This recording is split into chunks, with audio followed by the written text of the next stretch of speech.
Good afternoon to all.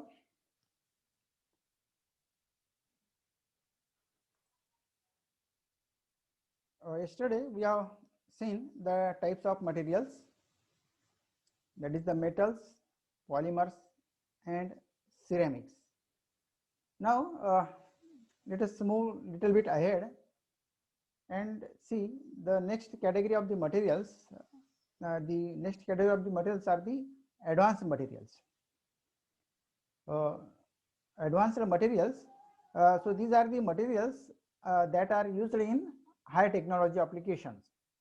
So the materials which are used in high technology applications are called advanced materials. High technology means a device or product that operates or works on the complicated principles.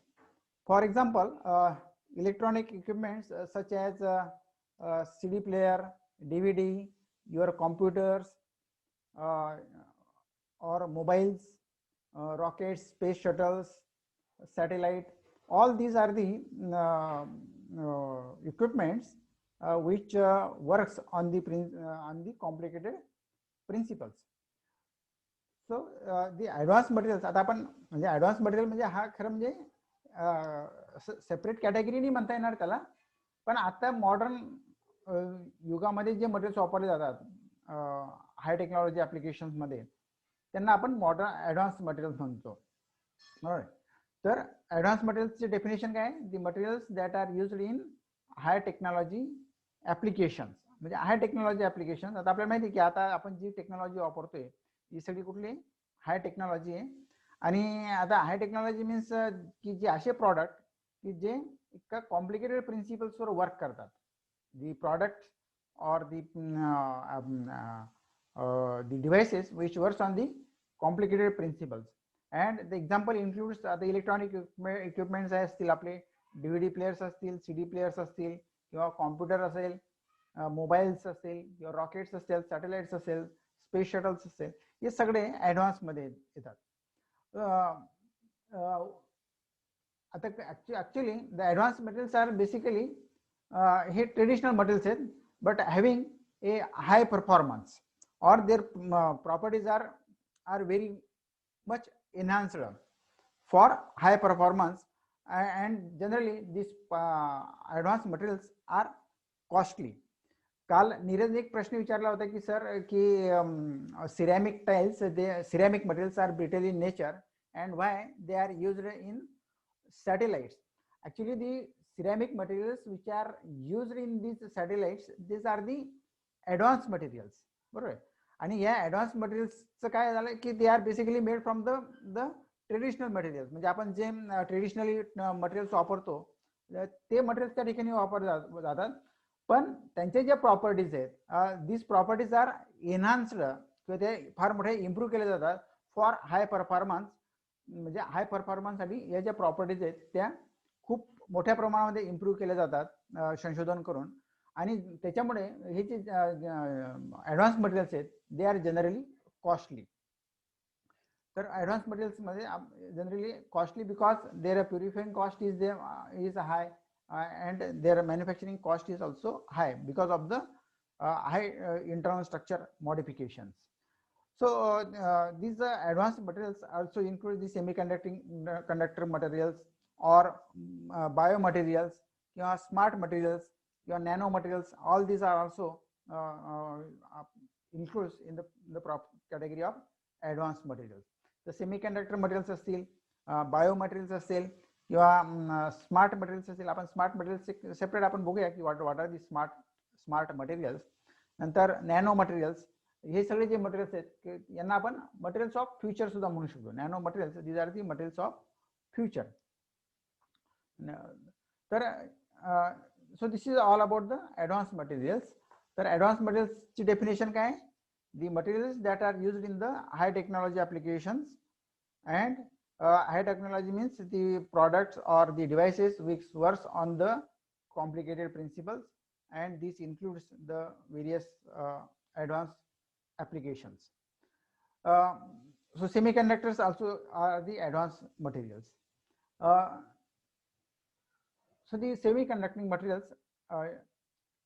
they are categorized into advanced materials. आता आपण semiconducting materials आपण बऱ्याच वेळेला learn केलेले आहेत. तर semiconductors have electrical properties. आपल्याला माहिती आहे the electrical properties of the semiconducting materials lies intermediate between metals and insulators. The insulators आणि मेटल्सच्या मध्ये त्याचे इलेक्ट्रिकल प्रॉपर्टीज असतात आणि electrical properties of the semiconducting materials can B व्हेरीड over A long extent. म्हणजे आपण त्याला खूप मोठ्या प्रमाणामध्ये आपण त्याच्या कंडक्टिव्हिटी मध्ये किंवा रेजिस्टिव्हिटी मध्ये आपण बदल घडवून आणू शकतो because of the addition of the impurities. So these electrical properties of these semiconducting materials can be altered by adding impurity atoms. So because of these advancements in the technology, these semiconducting materials has revolutionized the electronic and computer industries because of the integrated circuit. आता हे जे semiconducting materials आहेत त्याच्यामुळे आपल्याला integrated circuits develop करता येतात आणि त्याच्यामुळे आपण इलेक्ट्रॉनिक्स इंडस्ट्री जी आहे तर तिच्यामध्ये आपण फार मोठी क्रांती घडून आणलेली आहे. बरोबर.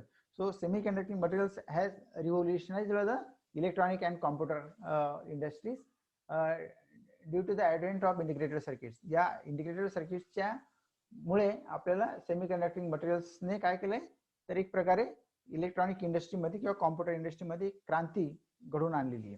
बरोबर. तर this is the semiconducting materials which are the part of the advance materials.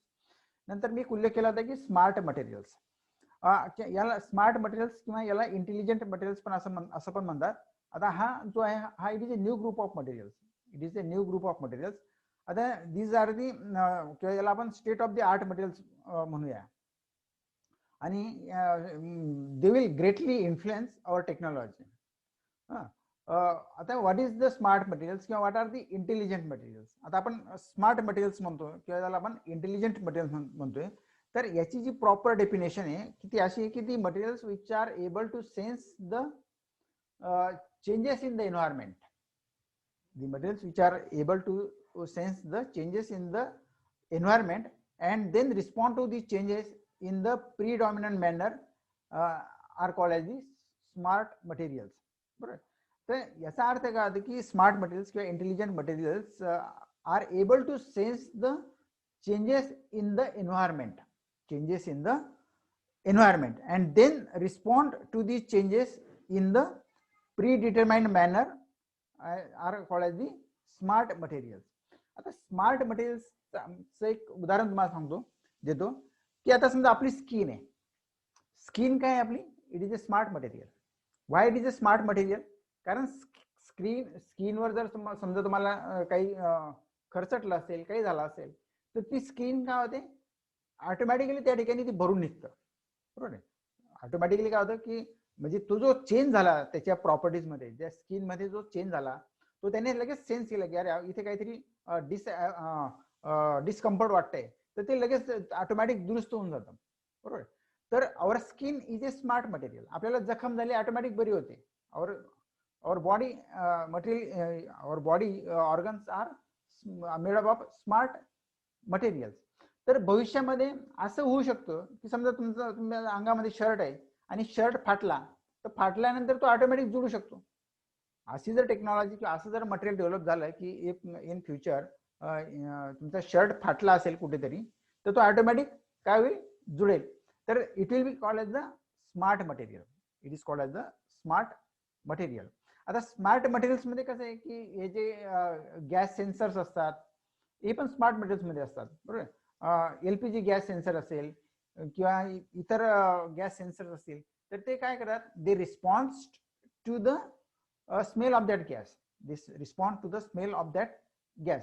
आता जर समजा आपण LPG गॅस सेन्सर एखाद्या गॅस गोडाऊन मध्ये बसवलेला असेल आणि त्या गॅस गोडाऊन मध्ये जर काय होईल समजा एखाद्या ठिकाणी गॅस लीक होतोय तर that gas sensor will sense that gas and it will inform it will give the alarming bell that there is a leakage in the gas. बरोबर. म्हणजे that will respond according to the environment. बरोबर. That will respond to according to the environment.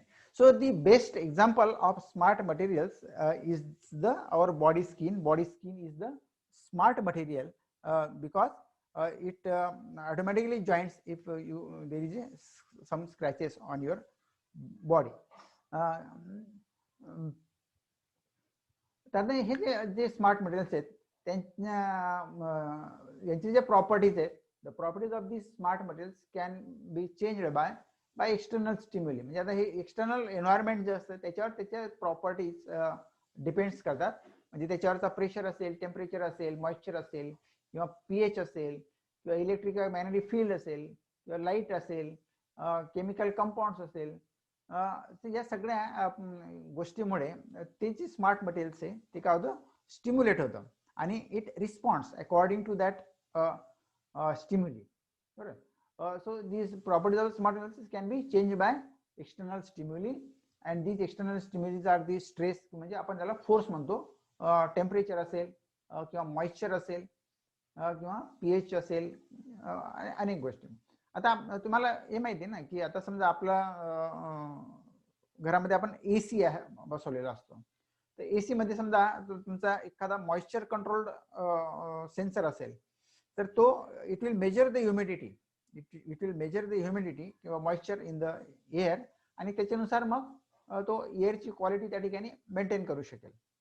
तर अशी जे materials असतील तर त्याला आपण स्मार्ट मटेरियल्स म्हणतो.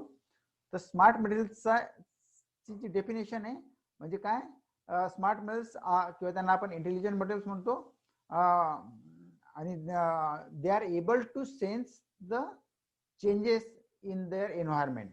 म्हणजे एन्व्हायरमेंट मध्ये जे चेंजेस होतील ते लगेच त्याला ते रिस्पॉन्ड करतात, आणि म्हणून त्यांना स्मार्ट मटेरियल्स असं संबोधलं जातं.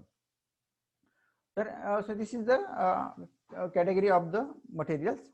आणि आता लास्ट मटेरियल आपण बघूया की नॅनो मटेरियल्स. आता या नॅनो मटेरियलचा फार मोठा गाजावाजा चाललेला आहे. आता जिकडे तिकडे सगळी नॅनो टेक्नॉलॉजी जे आपण बोलतोय. तर आता बल्क मटेरियल आणि नॅनो मटेरियल याच्यामध्ये फार फरक आहे.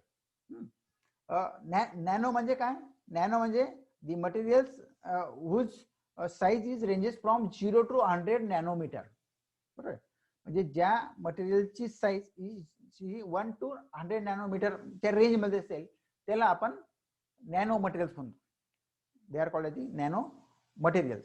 अँड आता नॅनो टेक्नॉलॉजीला इतका डिमांड आलेला आहे कारण it is the very fast developing technology, nano technology.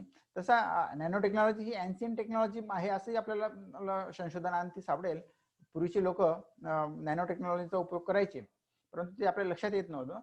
तर नॅनो टेक्नॉलॉजीमध्ये काय की ती materials whose dimensions are ranges from 1 to 100 nanometer, म्हणजे 1 ते 100 नॅनोमीटरच्या रेंजमध्ये म्हणजे त्याची साईज असेल, एक्सटर्नल डायमेन्शन्स असतील. बरोबर. आता नॅनो मटेरियलचं आणि बल्क मटेरियलचं कसं प्रॉपर्टीमध्ये काय फरक आहे. The properties of nano materials are extremely different than their bulk material. The properties of nano materials are extremely different from their bulk material. आता what is mean by this statement की त्याचं म्हणजे जो मूलभूत मटेरियल आहे त्याच्यापेक्षा त्या मटेरियलचा जर नॅनो मटेरियल मध्ये आपण रूपांतर केलं तर त्याच्या प्रॉपर्टीज ड्रास्टिकली चेंज होतात. तर फॉर एक्झाम्पल तुम्ही गोल्ड किंवा सिल्वर, आता जर तुम्ही गोल्ड बघितलं असेल तर गोल्डचा कलर कसा आहे, येलो कलर आहे. बरोबर. आपण त्याला गोल्डन कलर म्हणतो. आपण सोन्याचा तुकडा जर बघितला तर इट अपिअर्स ए गोल्डन कलर.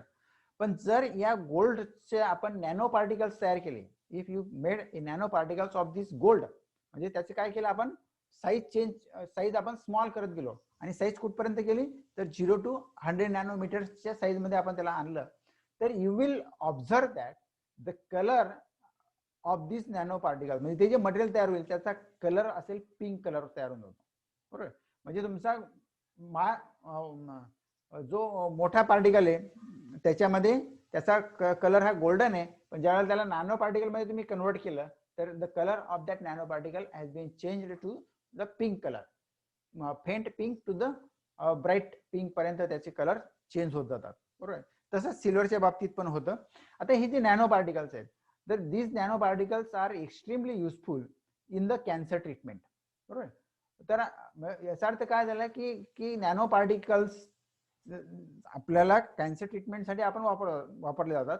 तर ते when this nano particles are injected in to our body, तर ते आपले हे जे कॅन्सर सेल्स असतात त्या कॅन्सर सेल्सला ते कव्हर करतात आणि मग बाहेरून एक्सटर्नल रेडिएशन्स देऊन तर ते हे जे नॅनो पार्टिकल्स आहेत गोल्डचे म्हणा किंवा सिल्वरचे म्हणा, तर ते they absorbs a heat from the external radiation आणि ते त्यांची हीट ॲब्सॉर्बिंग कॅपॅसिटी जास्त असल्यामुळे काय होतं की ते ज्या सेलच्या अवतीभोवती ते असतात तर ती सेलला ते काय करतात बर्न करतात.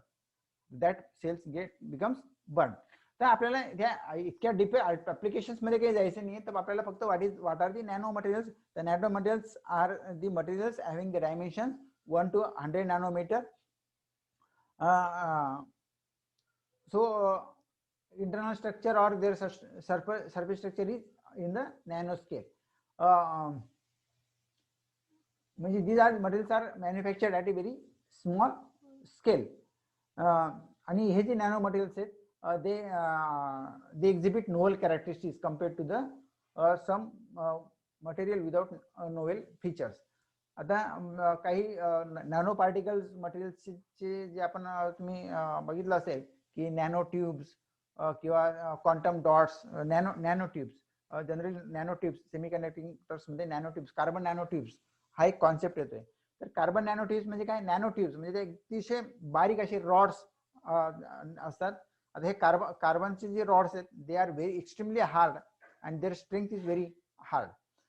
तर म्हणजे आपल्याला बल्क मटेरियल आणि नॅनो मटेरियल यांच्या ज्या प्रॉपर्टीज आहेत त्याच्यामध्ये जमीन आसमानाचा फरक आपल्याला जाणवेल. म्हणजे बल्क कार्बन आणि नॅनो मटेरियल कार्बन याच्यामध्ये फार फरक असेल, त्याच्या प्रॉपर्टीज मध्ये फार फार मोठा फरक असतो. तर इन्क्रीज स्ट्रेंथ असेल किंवा केमिकल रिॲक्टिव्हिटी असेल किंवा कंडक्टिव्हिटी असेल, अनेक प्रॉपर्टीज आपल्याला त्याच्यामध्ये चेंजेस दिसतात नॅनो मटेरियलच्या प्रॉपर्टीज मध्ये. So this is all about the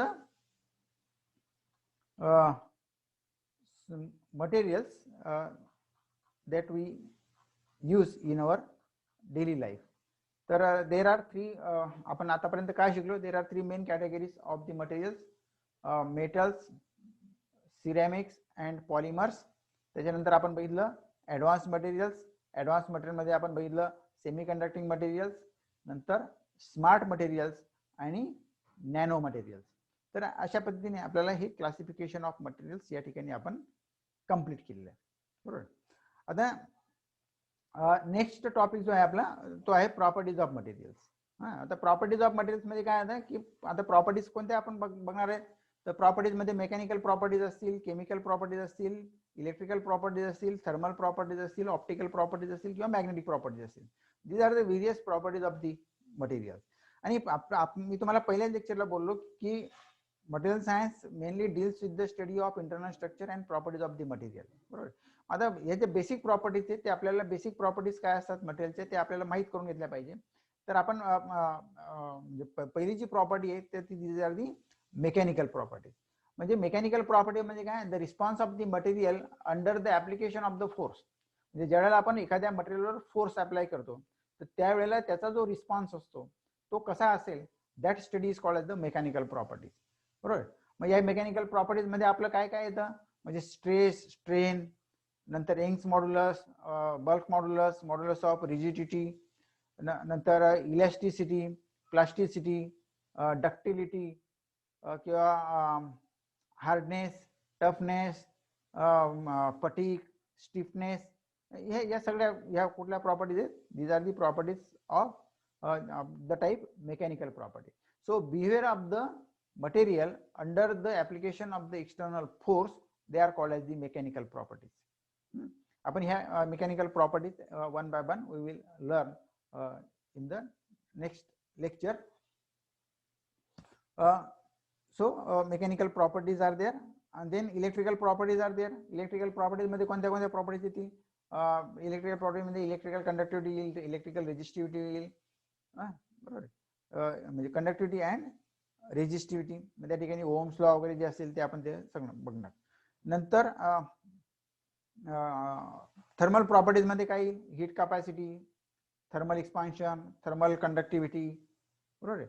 नंतर स्पेसिफिक हीट, या सगळ्या प्रॉपर्टीज असतील त्या या थर्मल प्रॉपर्टीज मध्ये आपण बघणार आहे. थर्मल एक्सपान्शन वगैरे पण त्याच्यामध्ये येईल. नंतर ऑप्टिकल प्रॉपर्टीज असतील, आपण म्हणजे response of the material for the electromagnetic waves, किंवा त्याला रिफ्लेक्शन, रिफ्रॅक्शन, किंवा absorption, transmission from the material. All these are the optical properties of the materials. So the first category of the properties of the materials is the mechanical property. So what are the mechanical property? The property of the material under the action of the external force, it is called as the mechanical property. याच्यामध्ये पहिली property येते आपली stress. Stress, what is the stress? आपण हे 11-12 पासून शिकलेलो आहे. We have learned from 11th to 12th standard. What is the stress? Stress म्हणजे काय? Force per unit area. म्हणजे फोर्स पर युनिट एरिया म्हणजे एखाद्या मटेरियलवर आपण फोर्स अप्लाय करतोय, तो फोर्स पर युनिट एरिया किती आहे, that is called as the stress, बरोबर. आणि मग स्ट्रेन म्हणजे काय? आता due to the application of the force there may be a change in length of the material, there may be a change in length of the there may be a change of volume, or there may be a change in the shape of the material, बरोबर. मग आता जी stress आपण apply करतोय ती कुठल्या प्रकारचं changes त्याच्यामध्ये करते, म्हणजे स्ट्रेन कुठल्या प्रकारची डेव्हलप होते, त्याच्यानुसार आपण स्ट्रेस आणि स्ट्रेन डिफाइन करतो. म्हणजे स्ट्रेसचे 3 प्रकार आपण डिफाइन करतो, लॉन्जिट्युडिनल स्ट्रेस, व्हॉल्यूम स्ट्रेस आणि शिअरिंग स्ट्रेस. तसेच स्ट्रेनचे पण आपण 3 प्रकार करतो, longitudinal strain, volume strain and tensile strain. So these are the 3 categories of the stress and strain.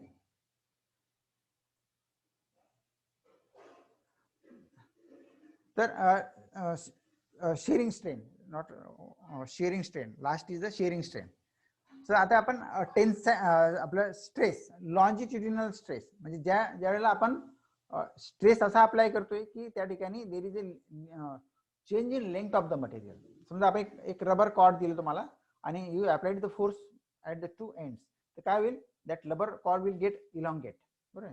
समजा तुम्हाला एक रबर कॉर्ड दिली सर्टन डायमीटरची and you applied the force on the 2 ends, what will happen, there is change in length, बरोबर. म्हणजे या ठिकाणी change in length झाले. जर if you apply the force on the material in such a way that it changes the length of the material, then it is called as the longitudinal stress. It is called as longitudinal stress. So it is the force per unit area. Longitudinal stress. Now what is the strain? Strain is the change in length divided by original length. Strain is the change in length divided by original length.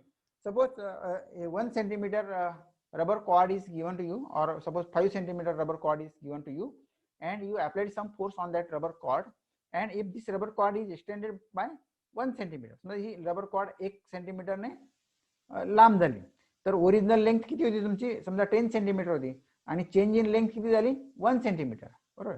So it is the ratio of change in length to the original length, बरोबर. म्हणजे change in length किती आहे तुमची 1 centimetre आणि original length किती आहे 10 centimetre.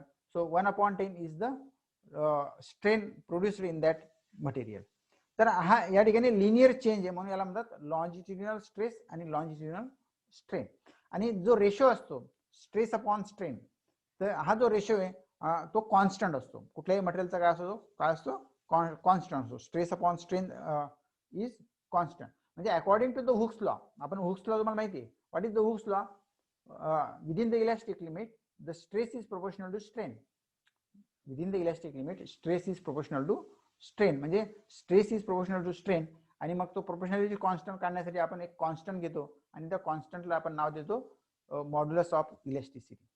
आता हे जे मॉड्युलस ऑफ इलास्टिसिटी आहेत हे पण depending upon the type of the stress and strain they are of 3 types. जर त्या ठिकाणी चेंज इन लेंथ असेल तर मॉड्युलस ऑफ इलास्टिसिटी काय असतो यंग्स मॉड्युलस, त्याला काय म्हणतो आपण Young's modulus. So what is the Young's modulus, it is the ratio of longitudinal stress upon longitudinal strain. बऱ्याच पुस्तकांमध्ये फक्त stress upon strain is equal to Young's modulus असं म्हटलं जातं, पण इट इज नॉट करेक्ट. तर longitudinal stress upon longitudinal strain is equal to Young's modulus. म्हणजे ज्यावेळेला तुम्हाला यंग्स मॉड्युलस हा कॉन्स्टंट करायचा असेल तर त्या ठिकाणी काय असेल, there is a linear change in the dimensions of the material due to the application of the force, external force. बरोबर. आणि जर समजा due to the application of the force there is a change in volume of the material. समजा तुम्ही एखादा मटेरियलवर force apply केला, समजा हा एक ब्लॉक आहे समजा, आणि या ब्लॉकला मी या दोघं बाजूने फोर्स अप्लाय केला, तर काय होईल, this block will get compress, this block will get compress. जर हा ब्लॉक कॉम्प्रेस होत असेल there is a change in volume. काय होईल त्या ठिकाणी, there will be change in volume. बरोबर. आणि मग हा जो फोर्स आहे याला म्हणणार आपण volume stress. Force per unit area काय म्हणा, व्हॉल्यूम स्ट्रेस. आणि व्हॉल्यूम स्ट्रेन काय येईल मग, change in volume divided by original volume. म्हणजे जो व्हॉल्यूम मध्ये चेंज झालाय त्याचा डिवायडेड बाय ओरिजिनल व्हॉल्यूम, हा जो रेशो येईल म्हणजे volume stress upon volume strain gives some constant, आणि या कॉन्स्टंटला आपण म्हणतो bulk modulus. It is called as the bulk modulus. बरोबर. म्हणजे यंग्स मॉड्युलस काय आहे, longitudinal stress upon longitudinal strain. Bulk modulus काय आहे, volume stress upon volume strain. आणि थर्ड जो यंग्स मॉड्युलस ऑफ इलॅस्टिसिटी त्याला म्हणतो आपण shearing, it is called as the modulus of rigidity. It is called as the modulus of rigidity. and the modulus of rigidity is related with the change in shape of the material. It is related with the change in shape of the material. जर due to the application of the force, समजा application of force केला समजा या बाजूने, तर त्याच्यामध्ये जो shape मध्ये चेंज होईल तो शेप आपल्याला मेजर करता येतो. आणि तो चेंज इन शेप जो असेल तर त्याला काय म्हणायचं, shearing stress upon shearing strain. Shearing stress upon shearing strain. Shearing strain म्हणजे काय, change in dimension divided by original dimension. आणि शेअरिंग स्ट्रेस म्हणजे काय, शेअरिंग म्हणजे force divided by force per unit area. जर ज्या ठिकाणी शेप चेंज होतो त्याला म्हणतो आपण शेअरिंग स्ट्रेन म्हणतो. शेअरिंग स्ट्रेन म्हणजे change in shape of the material. आणि हा जो रेशो आहे shearing stress upon shearing strain याला म्हणतो आपण modulus of rigidity. It is called as the modulus of rigidity, and modulus of rigidity is given by symbol sigma or rho. So there are so what are the mechanical properties? The properties of the material under the action of the external force are called as the mechanical properties. त्याच्यामध्ये आपण आता stress and strain, within the elastic limit stress is proportional to the strain, depending upon the change in dimensions of the material. The stress and strains are of three types: longitudinal, volume, and shearing. So and the ratio of stress upon strain is called as the constant of elasticity or modulus of elasticity. And there are three modulus of elasticity, namely Young's modulus, bulk modulus, and modulus of rigidity. So the Young's modulus is related with the change in length, bulk modulus is related with the change in volume, and modulus of rigidity is related with the change in shape of the material. So this is about the stress strain properties of the material. Do you have any doubt? You can ask me. आपण पुढच्या ज्या properties, mechanical properties आपण उद्या बघू. So for today this is sufficient. Do you have any questions? You can ask me. No sir, it's pretty much clear. समजला. Okay, thank you.